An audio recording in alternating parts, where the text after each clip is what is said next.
सबको आवाज मिल रही है? बिना समय नष्ट किए मैं विषय पर आऊंगी। दोपहर में बिहार के लाइव के बाद कुछ आप लोगों के सवाल और आज माननीय मुख्यमंत्री जी की तमाम चुनावी यात्राओं के बाद जो विषय मुखर रूप से मेरे सामने आए हैं उस पर मैं अपनी बात को जरूर रखना चाहूंगी। तो सबसे पहले प्रधानमंत्री जी ने कंपटीशन में एंट्रेंस एग्जाम के व्यवस्था करने का जिक्र किया। बैंकिंग, एसएससी, रेलवेज, कोई कंफर्म कर सकता है please? Hope all of you are getting my voice. Can you please confirm? तो जिन बैंकिंग, एसएससी और रेलवेज के एग्जाम्स में व्यवस्था करने की प्रधानमंत्री जी अब जिक्र कर रहे हैं, तो 15 वर्ष की नीतीश कुमार सरकार के दौरान ऐसा क्यों नहीं किया गया? जिस बिहार में ग्रेजुएशन करने में 6 से 7 साल लग जाते हैं, जहां के सत्र इतने लेट हैं, जहां की शिक्षा की ये स्थिति है कि कॉमेडी वीडियोस में वहां के टॉपर के सवाल जवाब होते हैं, तो देश के लिए ये हर्ष या हंसने की नहीं, ये शोक करने की बात है कि व्यवस्था को आप किस जगह पर ले जाकर आप छोड़ रहे हैं। तो अब ये वादा करना कि आप एग्जाम्स की व्यवस्था करेंगे, आप कॉलेजेस की व्यवस्था करेंगे, तो तब आप विपक्ष में नहीं सत्ता में थे। तो आप इस बात की जिम्मेदारी लीजिए कि आपने अब तक शिक्षा व्यवस्था और एग्जाम्स पर ध्यान क्यों नहीं दिया।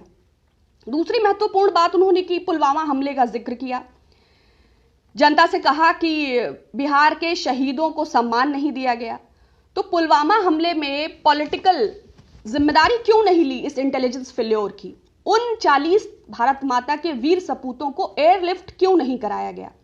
जब आप मैन वर्सेस वाइल्ड की शूटिंग कर रहे थे तब आपने इस चीज को गंभीरता से क्यों नहीं लिया?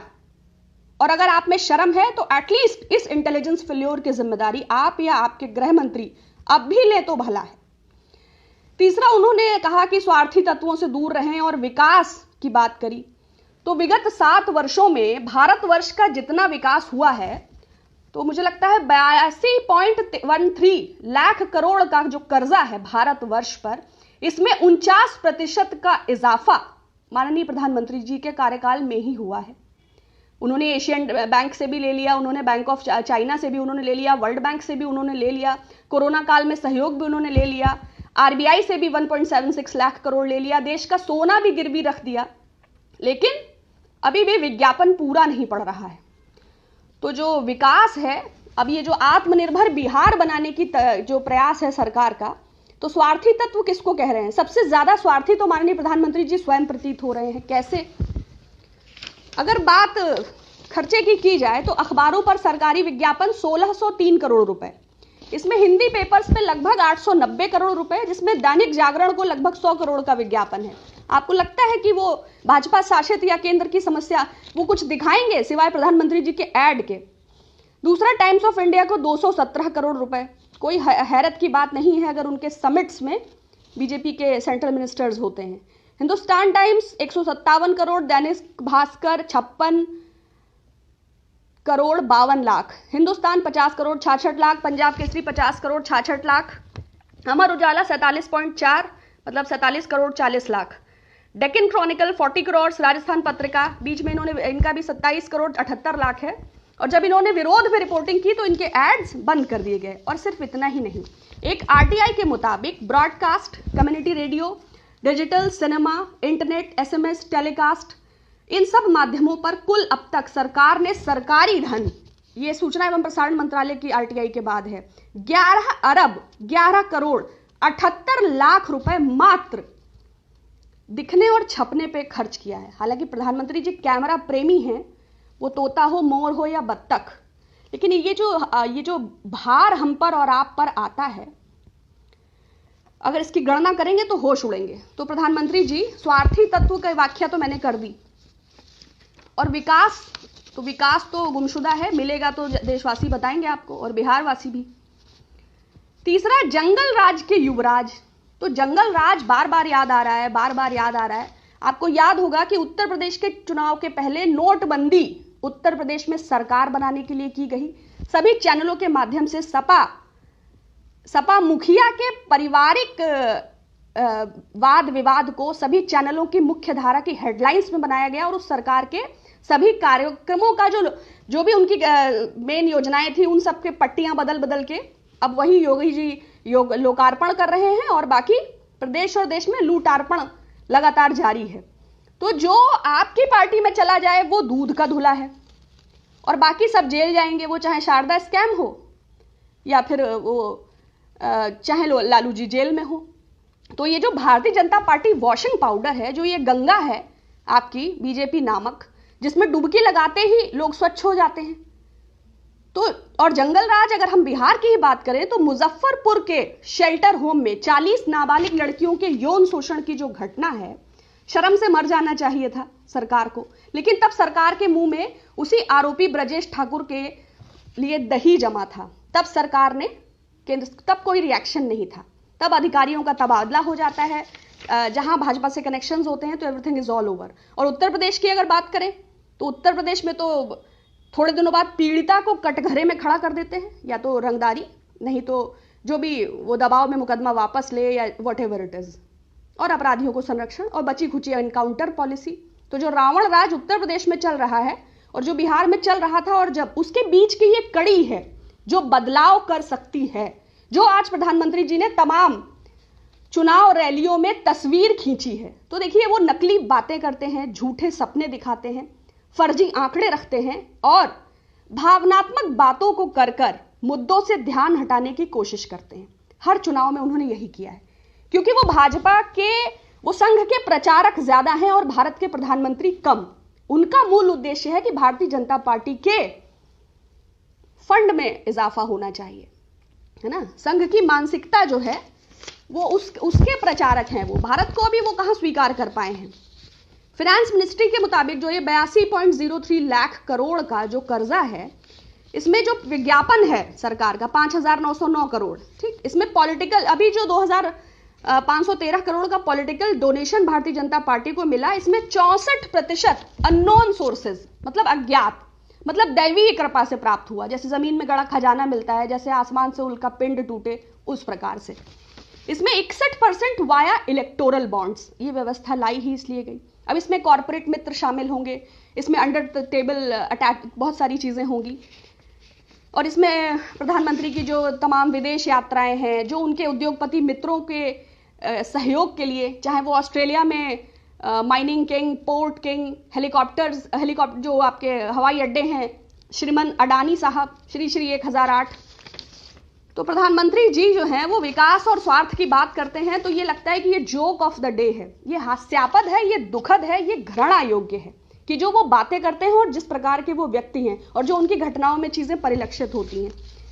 तो दूसरी महत्वपूर्ण बात, आशा है कि हमारा आपका संपर्क टूटा नहीं है, शायद कुछ नेटवर्क इशू था। उसके बाद उन्होंने एक बहुत महत्वपूर्ण बात कही। देखिए, स्वास्थ्य के लिए सरकार कितना गंभीर है। आपको याद होगा थोड़े दिन पहले हेलमेट पहन के, रेनकोट पहन के बिहार के डॉक्टर बिहार में कोरोना महामारी का इलाज कर रहे थे। 100 वेंटिलेटर पर्सनली चिट्ठी लिखकर नीतीश कुमार जी ने केंद्र सरकार से मांगे थे। लेकिन प्रधानमंत्री जी का कहना है कि हर लोकसभा में मातृभाषा में मेडिकल कॉलेज खुलवाए जाएंगे। और कितना विकास चाहिए आपको। अब अच्छा, नेशनल फैमिली हेल्थ सर्वे का पार्ट 4 क्या कहता है? बिहार में दस्त और डायरिया के पीड़ित 6,84,000 लोग हैं। टाइफॉइड के 2,98,000 लोग हैं। ये अभी के आंकड़े हैं। सांस की बीमारी से लगभग 19,64,000 लोग ग्रसित हैं। वायरल हेपेटाइटिस में लगभग 30,000 लोग संक्रमित, न्यूमोनिया में लगभग 46,000, टीबी में लगभग 70,000 और कुष्ठ रोग, जिनके लिए महात्मा गांधी जी ने बहुत बड़ी लड़ाई लड़ी, वो भी प्रदेश में सबसे ज्यादा 19,331 मामले कुष्ठ रोग के। उसके बाद कुपोषण 48.4%, मतलब लगभग 2,30,00,000 बच्चे। टोटल बच्चों की कुल संख्या लगभग 4 करोड़ है, जिसमें ये एक माह के भीतर, जन्म से एक माह के भीतर लगभग 75,000 शिशु मृत्यु को प्राप्त हो जाते हैं। लगभग 63.5% एनेमिक हैं। अगर बात महिलाओं की जाए तो कुल महिलाओं में मात्र 9.7% महिलाओं को ही फॉलिक एसिड नसीब होता है। यह बिल्कुल बेसिक चीज है। दूसरा, 58% महिलाएं जिनमें 14 बरस से 49 बरस की औरतें हैं वो एनेमिक हैं, लगभग 58%। तो मैंने यही जिक्र किया कि बिहार के CHCs और PHCs की हालत इतनी खस्ता है कि 60% डॉक्टर्स नहीं है, 71% नर्सेज नहीं है। कुल 12,206 पद मंजूर हैं डॉक्टर्स के, जिसमें मात्र 5,205 पद पर ही डॉक्टर्स हैं।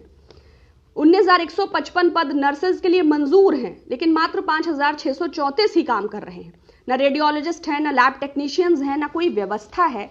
तो जब अगर कम्युनिटी हेल्थ सेंटर्स में ही जब अगर 40% बच्चों को टीका नहीं लग पा रहा है, तो आप स्वयं समझ सकते हैं। और उसके बाद व्हाट्सएप यूनिवर्सिटी जंगल राज की व्याख्या कर रही है। प्रधानमंत्री बड़े बड़े पदों पर बड़ी बड़ी चुनाव की रैलियों में झूठ बोल रहे हैं, तो इसलिए जरूरी हो जाता है कि उसको काउंटर जरूर किया जाए।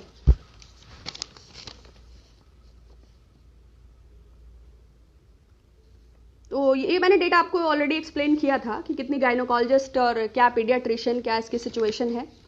तो जंगल राज, उसके बाद युवराज, जंगल राज के युवराज। तो देखिए, युवराज जो एक शब्द है, ये व्यंग है या ये कटाक्ष है?